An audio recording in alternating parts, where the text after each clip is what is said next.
Welcome. For years, the relationship between Israel and Iran has been a simmering pot of tension, often described as a shadow war.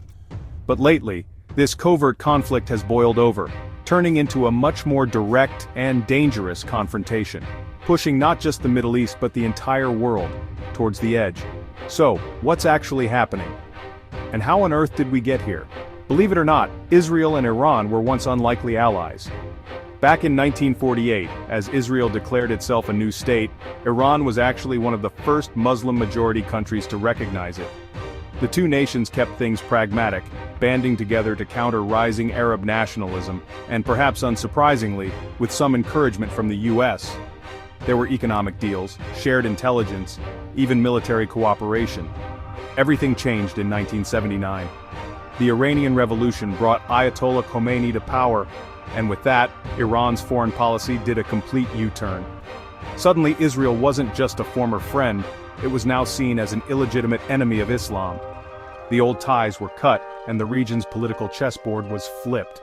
From that moment, the conflict moved into the shadows. Iran began backing militant groups, arming and training Hezbollah in Lebanon, Hamas in Gaza, and the Houthis in Yemen.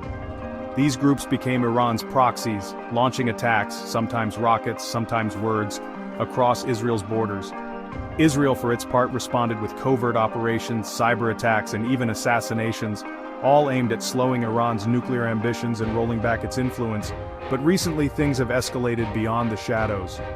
Israeli airstrikes on Iranian targets in Syria, assassinations of senior Iranian officials, and now, direct missile and drone attacks from Iran into Israel.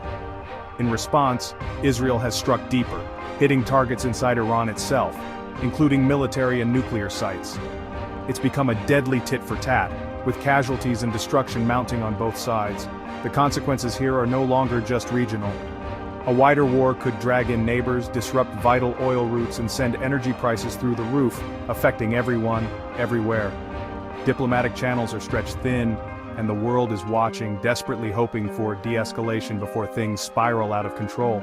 So as the headlines keep coming and the stakes keep rising, I can't help but wonder, can cooler heads prevail, or are we on the brink of something much bigger? The answer for now remains uncertain.